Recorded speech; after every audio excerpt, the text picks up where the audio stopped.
तो आपकी इस किताब के पीछे किसान और किसान आंदोलन था, या आपके दिमाग में बहुत पहले नहीं से नहीं, बहुत पहले से चीज़ें चल रही थी। सबसे पहले व्यापार से चालू हुआ। जी। व्यापारियों की परेशानी, क्यों नहीं इसका विकल्प हो सकता है, क्यों नहीं सही व्यवस्था हो सकती है। तो उसकी सही व्यवस्था बनाने की कोशिश की। बिक्री कर के ज़माने में मुलायम सिंह जी के सामने प्रस्ताव रखा। उसके बाद स्टडी करते रहे कि टैक्स खत्म किया। जीरो टैक्स इकोनॉमी क्या हो सकती है देश में। 150 करोड़ की जनता जहाँ हो, जहाँ जल जंगल जमीन इतना बड़ा हो, वहाँ क्या बिना टैक्स के सरकार को पैसा मिल सकता है इतना? तो मुझे लगा मिल सकता है। उसकी स्टडी की मैंने, उसको इस किताब में दिया है कि कैसे कर नीति बनाई जाए कि सारे टैक्स समाप्त कर दिए जाएं। आय कर, बिक्री कर, अब सब समाप्त हो जाए, देखिए जनता कितनी खुश हो जाती है। उसको लगता है मेरा पैसा मेरे पास है, मैंने जो मेहनत की मेरा है। तो जनता को जब ये लगेगा, अब ये सवाल है सरकार चले कैसे, सरकार को पैसा चाहिए। तो मैंने इस किताब में, उस किताब को पढ़िए, मैंने किताब में दिया है कि किस प्रकार से सरकार के पास पैसा आए, आज से ज़्यादा आ सकता है। यहाँ से सीखा, फिर मुझको दिखाई देने लगा, मैं पढ़ता था, स्टूडेंट आंदोलनों में भी रहा, तो मुझे लगता था कि भाई व्यापार कर रहे हैं आप, लड़के पढ़ रहे हैं, पढ़ने के बाद मेरे पास आते हैं लड़के नौकरी के लिए। एक एडवर्टीजमेंट मैं देता हूँ कि मुझे इतने सेल्समैन चाहिए, 200 लड़कों की एप्लीकेशन आ जाती है। पांडे जी 200 लोगों में से 5 लड़के नहीं छट पाते हैं। लोकल कॉलेज से एमबीए करने वाले लड़के, मैं आईएम्स वगैरह की बात नहीं करता, लेकिन वहाँ तमाम दुनिया भर के लोकल कॉलेजेस हैं, वहाँ से एमबीए करने वाले लड़के 15,000 की नौकरी नहीं पा पाते। कारण क्या है? हम एम्प्लाई खोजते, एम्प्लॉइज नहीं मिलते और लोगों को नौकरी नहीं मिल रही है। बेरोजगारी बढ़ती जा रही है, 8.1% की बेरोजगारी है। गोयनका जी, एक बात बताइए, मैं पिछले आज़ादी के बाद से ऐसा क्या हुआ कि आपकी किताब देखते हुए कृषि का क्षेत्र है, महंगाई है, गरीबी है, रोजगार उन्मूलन है, आपने कर की बात बताई अभी की कर प्रणाली, बिक्री कर समाप्त करने की बजाय व्यापार कर नाम कर दिया,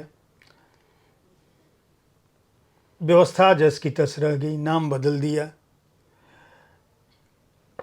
आपने कहा कि स्वास्थ्य का क्षेत्र, शिक्षा का क्षेत्र, आप बता ही रहे हैं कि शिक्षा के क्षेत्र में स्थिति ये है कि स्थानीय कॉलेजों से एमबीए किया हुआ व्यक्ति 15,000 की नौकरी नहीं पा रहा है।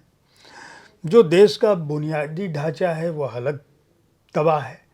ऐसा क्या हुआ कि पिछले 70 सालों में सरकार की तमाम कोशिशों के बावजूद हर क्षेत्र में तरक्की हमें सड़क पे दिखती है, बिजली की दिखती है, महानगरों में दिखती है, लेकिन आपकी पुस्तक ये बताती है कि जो आम व्यक्ति है उसके अंदर निराशा का भाव अधिक है, उसका संघर्ष ज़्यादा है। गड़बड़ी कहाँ हुई? देखिए, हैप्पीनेस के आंकड़ों में हम लोग 178 देशों में पीछे हैं। गड़बड़ी मुझे लगता है कि नीतियों में है। मैं किसी एक व्यक्ति को दोष नहीं दे सकता। शुरुआत से देश आज़ाद हुआ तब से लेकर आज तक कभी कभी मैं सोचता हूँ गरीबी हमारे देश में जो है वो नियति के कारण नहीं है, वो नीतियों के कारण है।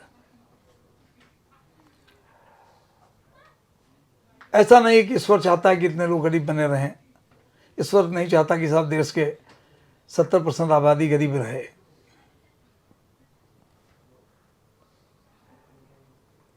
नीतियां हमारी जो बनी, मैंने इसमें महंगाई और गरीबी उन्मूलन के ऊपर लिखा है।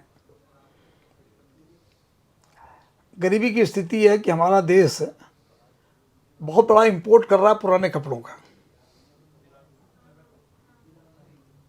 बहुत बड़ा इंपोर्ट हम करते हैं, जो विदेशों से पुराने कपड़े आते हैं और पुराने कपड़ों को ठीक कर करके यहाँ बेचा जाता है, गरीब लोग पहनते हैं।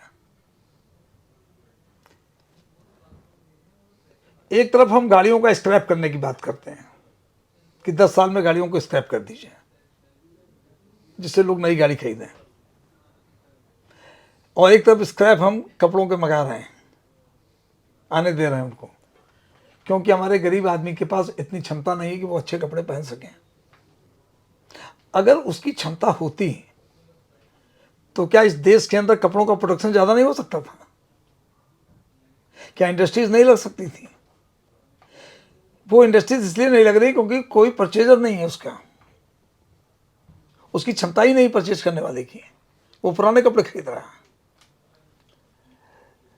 हम तो ये समझते हैं कि भारत में ही कपड़ों का उत्पादन बहुत होता है, सूरत, कानपुर। नहीं, आप हमारी देश की 150 करोड़ की आबादी है, हमको तो विदेश भेजने की भी जरूरत नहीं है। इतना कंजम्पशन तो हमारे देश में जब बढ़ेगा तभी गरीबी समाप्त होगी, इसके अलावा कोई रास्ता नहीं है। और कंजम्पशन तब बढ़ेगा जब लोगों की परचेजिंग कैपेसिटी बढ़ेगी। लेकिन दुनिया के लिए सबसे बड़ा बाजार भारत है, आप कह रहे हैं कि भारत की व्यापारियों नहीं, के अब लिए किस चीज़ का बाजार है? कहा ना, पुराने कपड़ों का बाजार है।